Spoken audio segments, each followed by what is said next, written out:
Welcome to Security Architecture Podcast, where we help cybersecurity professionals to stay ahead of the curve and ensure they are successful in their cybersecurity journey.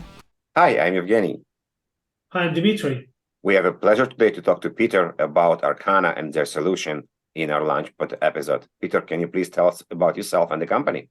Hey, Evgeny. Hey, Dimitri. Thanks for having me. My name is Peter Ruta. I'm the CEO and co-founder of Arcanna.ai, as Gartner calls it, decision intelligence for cybersecurity platform.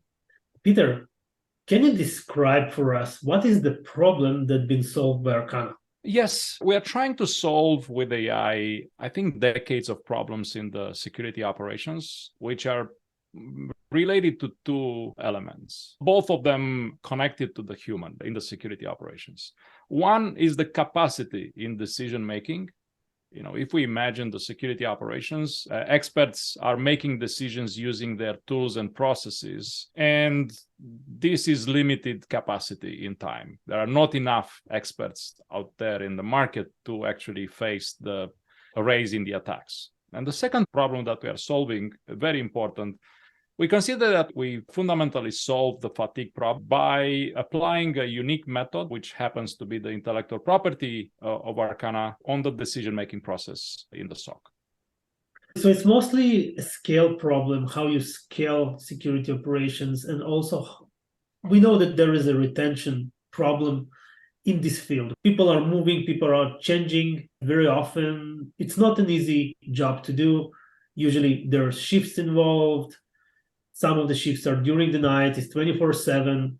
And as you say, there is a fatigue. So based on that, how Arcana will solve these problems? Yes, every single SOC I'm speaking with face this problem. Either they are not able to go to the bottom of all the attacks that they have to investigate, either that there is complexity out there because there are so many tools. I hear about 70 vendors used into there. And also the complexity of the attacks makes the whole operations difficult. But if we want to simplify it, in the end, the security expert has to rely his decisions and his activity on two components. One, it is represented by the content, which is the data that he reads and accesses into the tools and processes, and the context, which is accessible only to him in 100%. I would call it even the coffee that he drinks in the morning is part of the context, which will not going to be accessible soon to the AI unless perhaps Elon is going to put that into the SOC expert, which will happen perhaps in the future, but we are still far from it. Now, if we speak about the content, the specifics of the security operations requires the expert to check the content, right? So that's why we need the data lakes or SIEMs or SOARs that are presenting that data to the analysts or to the security experts, tier 1, tier 2, tier 3, depending on every particular structure. They have to read it, connect it to the context, and make the decision if that's an important or not attack to investigate. Now, if we abstract this content, it consists into words, sentences, numbers, and IPs, right?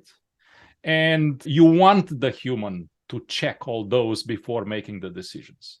So here is the capacity and the fatigue very important, because with our platform, now every single piece of data that the human's supposed to read is read by an AI in a fraction of a second.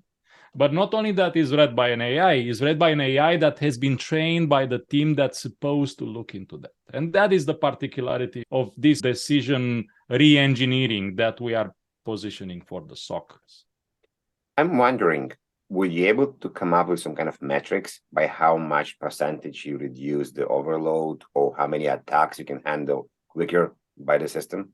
So yes, we have production customers, MSSPs or enterprises that went through the use of Arcana consistently over the last couple of months, and we've been measuring this. So we concluded that there is a minimum of 8-9x in capacity that comes out of this in terms of capacity of decision making. And it all depends on the processes, the tools, the amount of data. The richer the data, the more, let's say, capacity is being saved. But every single operation is unique. In terms of fatigue, well, to answer simply, the accuracy of the models that are trained by the analysts are actually reflecting the actual reduction in the fatigue.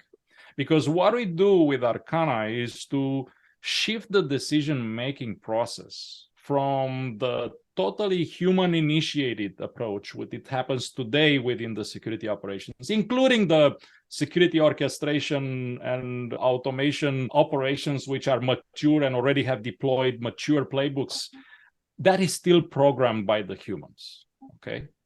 So what we are trying to do here is to mimic the human decisions in a way that will solve that fatigue problem, and the models will reflect the knowledge of the team while they investigate the attacks. You know that we are podcast about architecture. And while Yes. AI is very magical, we want to understand how it's actually working, how it's integrated with the SIEM, with the SOAR, on-prem and SaaS. Maybe you can share a slide or you can talk about this. Definitely, there are all the documentation available on our website, and I'll invite everyone that listen to this to go and check out our documentation. So very simply said, we are coming with an approach in which we don't envision the analyst interacting with a new tool like Arcana. So there are two ways of interacting with Arcana. One, through the existing processes and tools, meaning that within the SIEM or the SOAR, there is an integration with Arcana, and the analyst don't have to switch his workflows from the SIEM or SOAR. So he'll still continue to work in the SIEM or SOAR, only that his decisions into that SOAR are being augmented by a third party, this time Arcana. So we have native integrations with the Splunk, with Elastic, with Fortinet, with all the vendors in the cybersecurity, with QRadar, with you name it, with Palo Alto XOR. And we integrate with those. And depending on the process of the SOC, the team defines the way they will interact. The second way the SOC is interacting with Arcana is through the, let's say, SOC hero, which is orchestrating Arcana to learn from the team that is using it, which is setting up the data workflow, and the AI models are growing, and he just controls the learning process, right? We envision to be visited by the SOC hero or the best expert in the team once a week. On the integration part, are you SaaS? Are you on-prem? Is it like an API call? Like, how does it actually done? Because we all hear about stories, we need 15 minutes, but in reality, when people listening and watching this episode, what do you need to do? What do you the information you need from the customer to integrate with the SIEM? So the principle of Arcana is that, as I mentioned earlier, it has to access the same data that the human access. So as a differentiator from the other of cybersecurity solutions, we are not focusing on the big data of cybersecurity. We are just focusing on the data that the human is supposed to access. For this reason, we are deploying Arcana as close as possible to the tool sets of the analyst. And those could be on-premise, and we have largest institutions in the finance space in the world, or governments which are not allowing access to internet in the SOC, at least from the tools perspective. So we deploy that either on the VM, either in a Kubernetes cluster, is containerized and very scalable horizontally in terms of CPU and power. We can deploy it in the cloud. We have also an AWS marketplace appliance. And we have plans to serve it as SaaS, even though we haven't yet heard a SOC that is asking for such tool that would mimic the SOC decision with a SaaS offering. I have a question about that. Peter, what type of database you're using?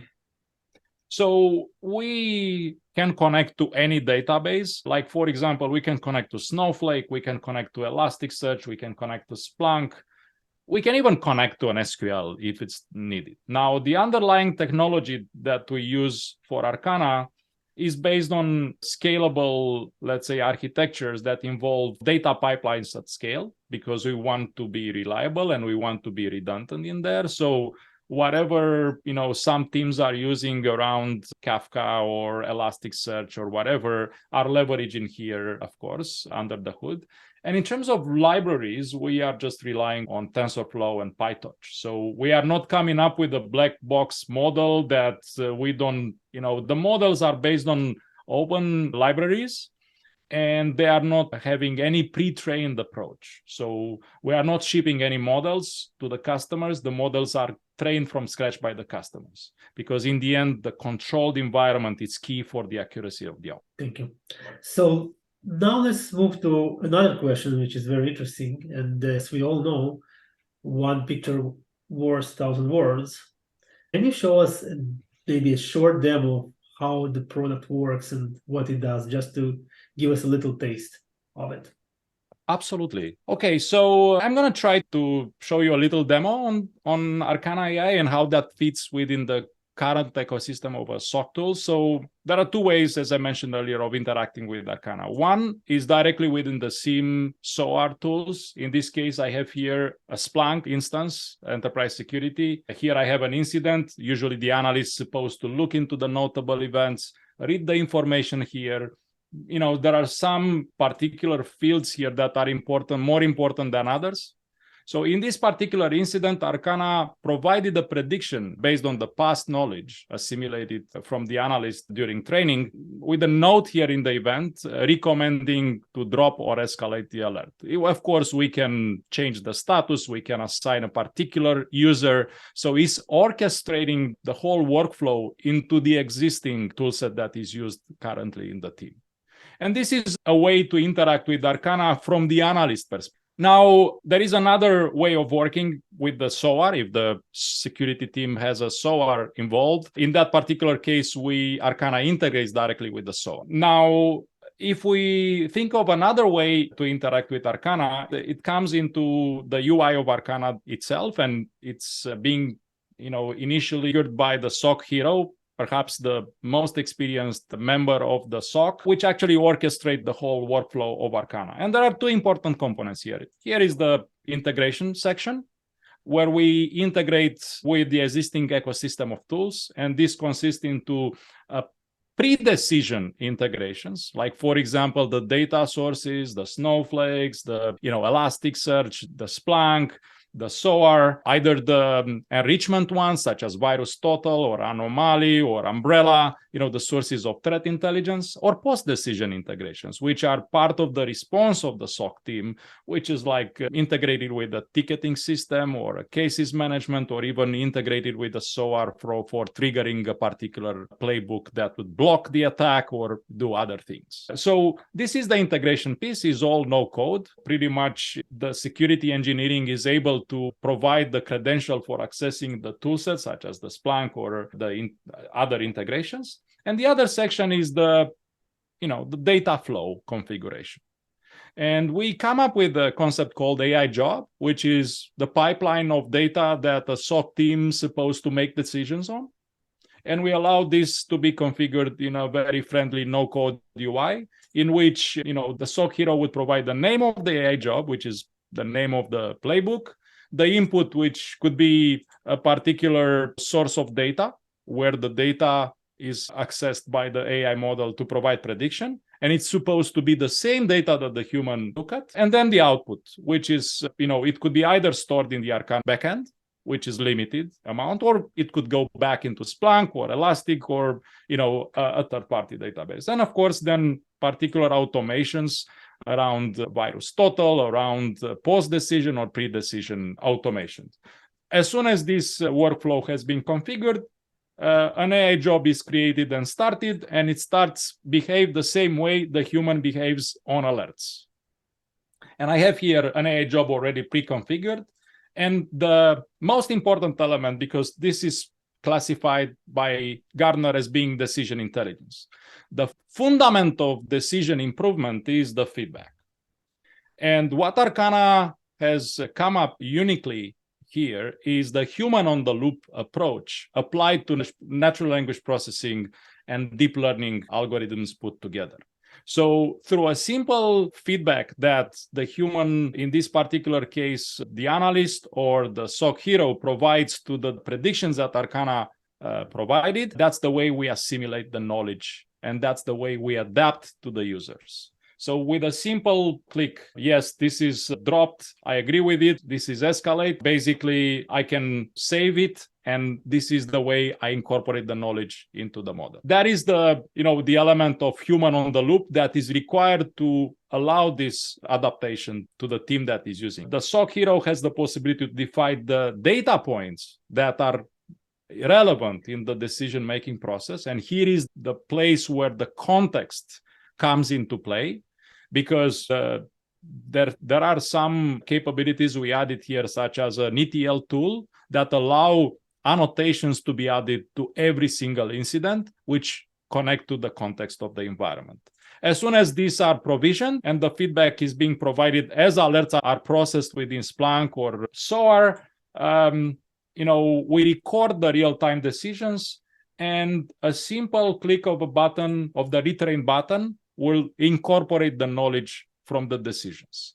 So as soon as the retrain button is pressed, the new knowledge is assimilated within the AI, and AI will become better and better, adapting to the human decisions and also recommending to the human the decisions. This is the way we envision the partnership for the cybersecurity decisions, despite the tool sets, despite the data, despite the environments and the processes that exist already. So this is pretty much all of the product. Again, the output is to be consumed directly into the existing tools. If there is a SOAR in place, the feedback loop is automated, meaning that the human don't have to come back into Arcana and to validate each and every decision that happened. And that is pretty much all about the product, right? We integrate with every vendor in the security operations, and the way we integrate is an augmented approach, right? In which the decisions are shifting from totally human initiated to a recommendation-based approach based on the specific of the process and the data. How long it takes to train the analyst model before it's actually start helping and providing responses back to the user?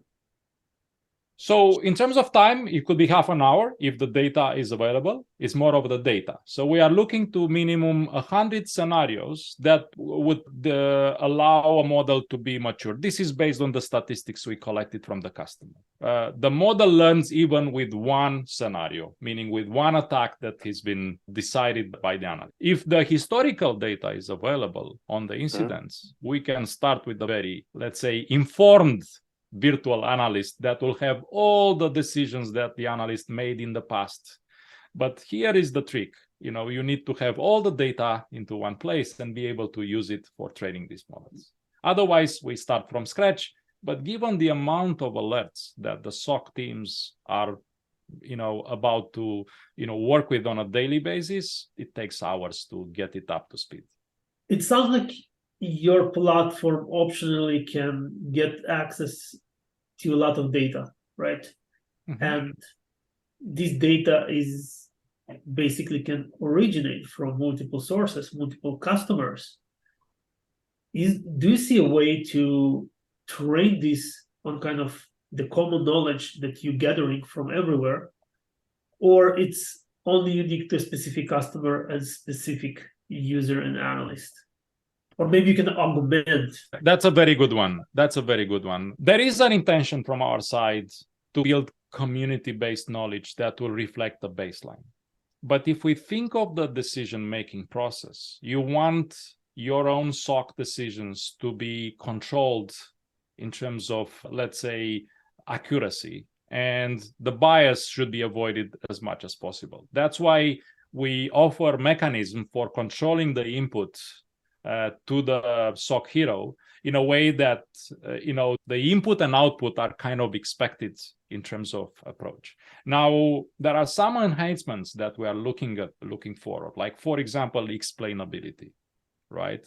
What would be the desired explanation that a human would expect from an AI to do? And we have a form of that called similarity, meaning like show why the decision has been in a certain way based on the past decisions of the team. The other element would be a capability that pretty much will allow seamless integration into the ecosystem of decisions without any kind of selection of the features. And perhaps every single SOC team knows in which data is more important than other.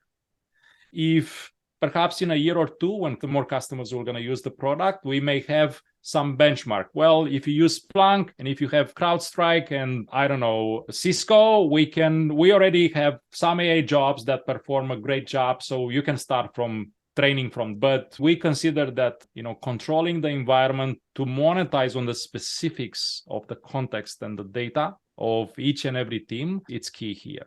Better said, we are not grabbing any data from the customer to train a master model and then distribute it to the end customers, because for decision-making process, this doesn't work. Makes sense. We talk a lot in the industry about being accurate when it responds back to the customer. And we don't want to just respond with a response. We want to have an accurate response with an actionable response as well. So I'm wondering, how is your system helping Xero to become better? And also, a lot of talk lately are about ChatGPT, how we use it to become more accurate, more better, more flashy. So maybe you can talk about these parts in one answer. So in terms of accuracy, we design Arcana from the beginning with the objective to mimic the human rather than to detect better the attacks. Okay, so we are not an AI trained in the lab with the attacks that are originating from various companies in Israel or other countries in the world. Basically, we are just providing a framework that allow the customer to train AI that will adapt to the decision-making process of the team that is using it. So whatever the specifics of that will be reflected in the model. And that was the principle. The way we are able to do that is the essence of our intellectual property, which is putting together human on the loop with the natural language processing and deep learning. What is happening there is that we use natural language processing to build a semantic of the decisions.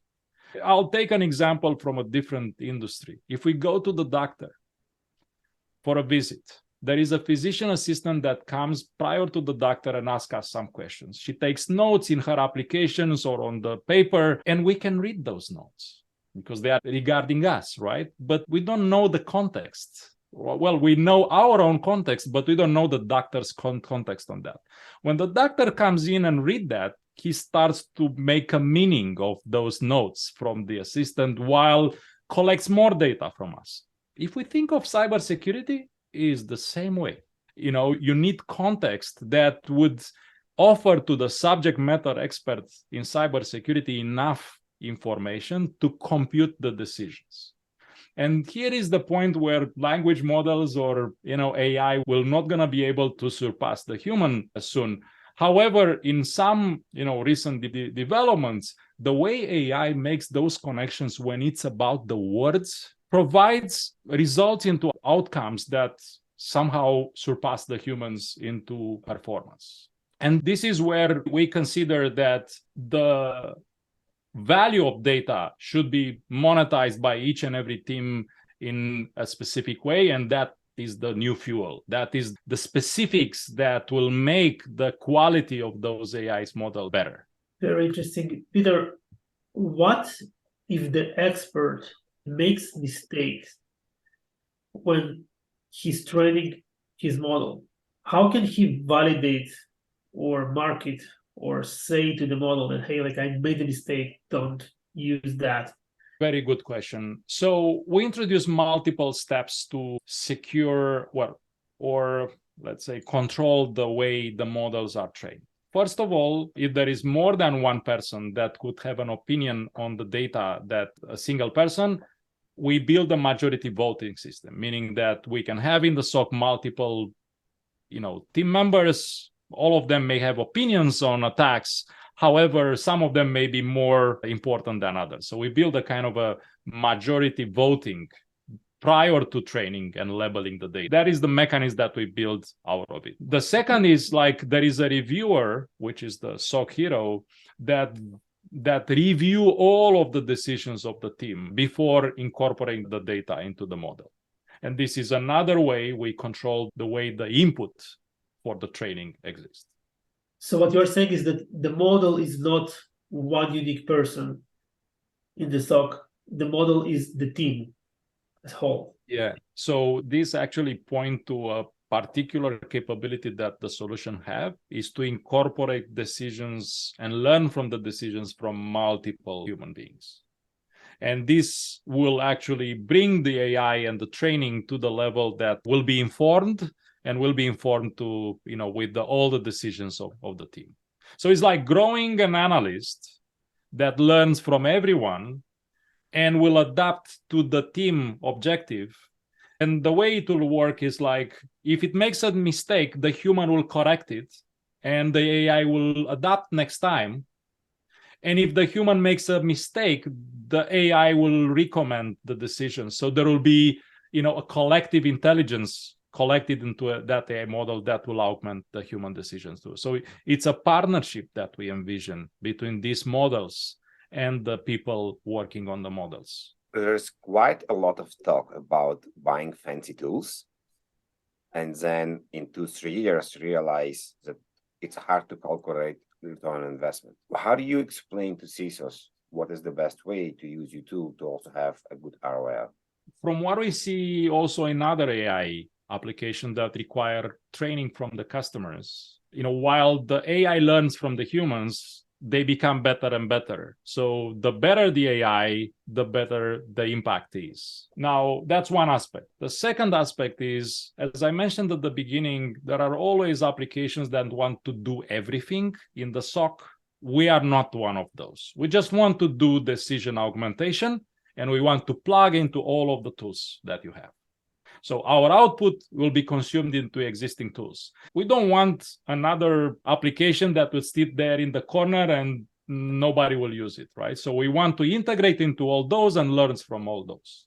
And that is the ROI that we kind of like envision to happen in a fast pace and monetize on the existing investments that the SOC teams were doing. Every single security solutions brings something on the table, right? We don't want to displace the existing systems. That makes a lot of sense.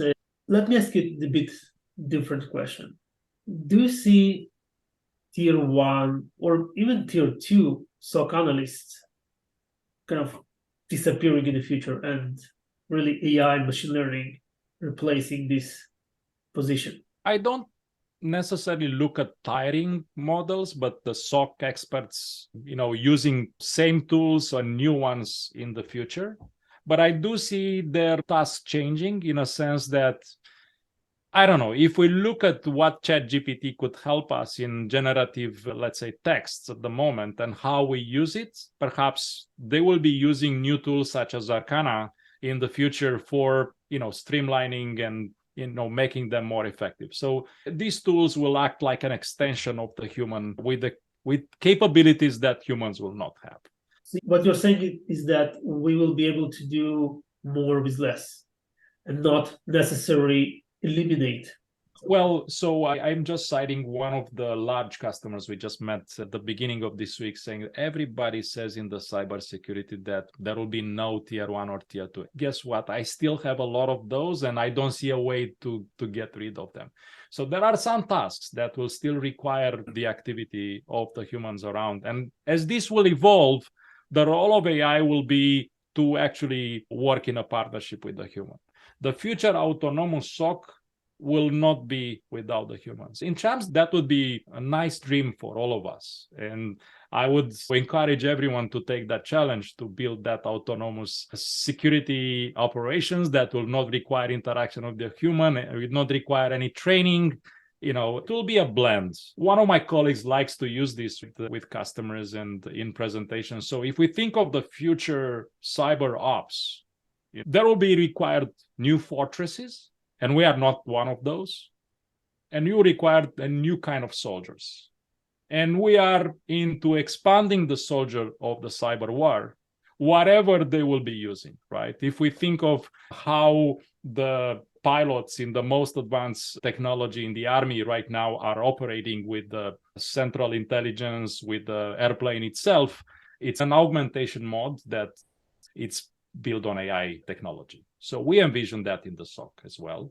And humans will just have to use different kind of tools in a different way. And data, remember, data is the fuel. So you would be the interface between the analyst and the data and the real-time events in the SOC. Very well said. Yes, we are that interface between the humans in the SOC and the other AIs that will perform tasks such as detections, for example, or rule-based detections.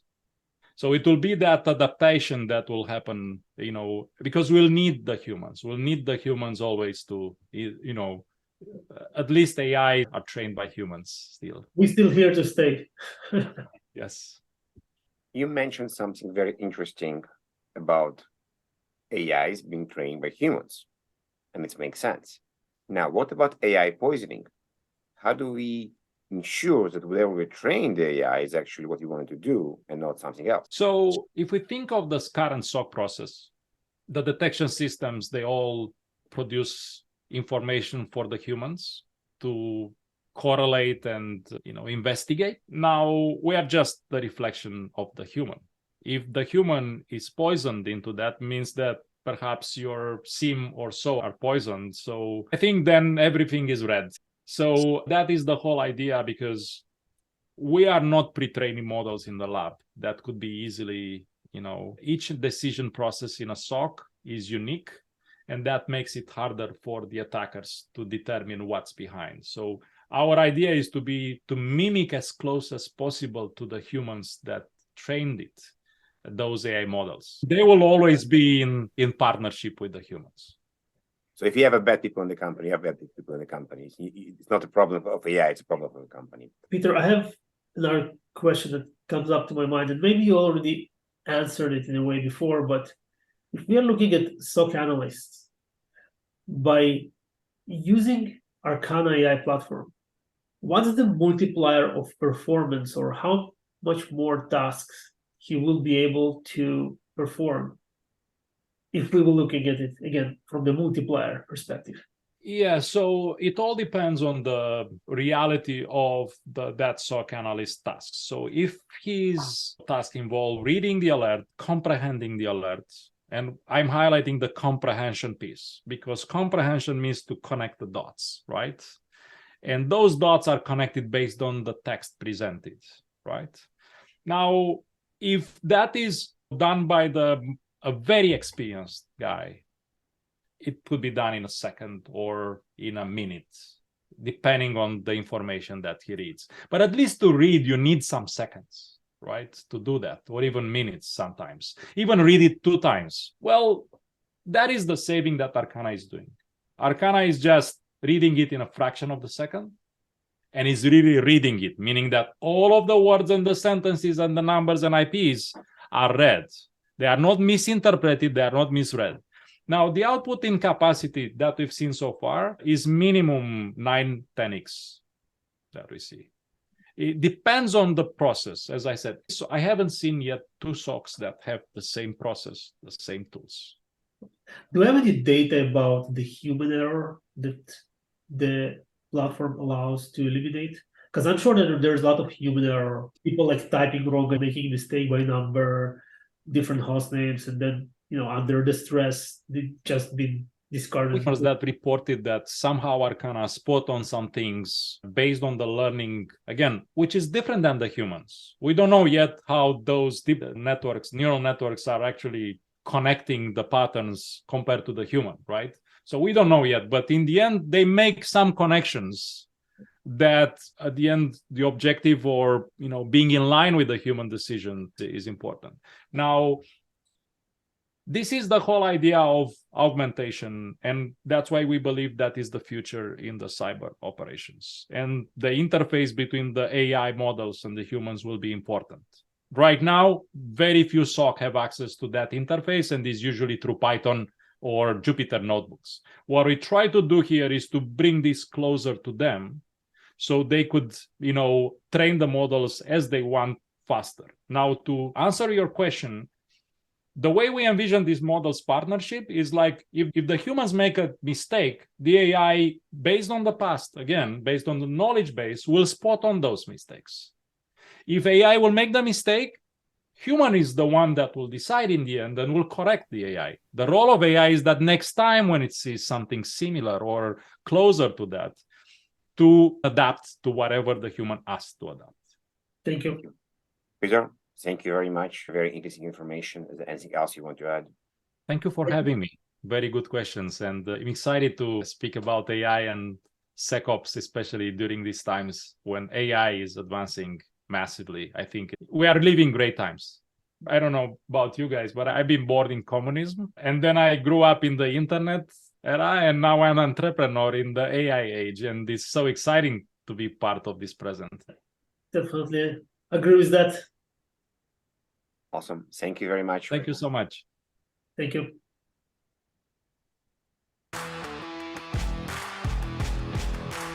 Please remember to subscribe to our podcast and join us for our next episode.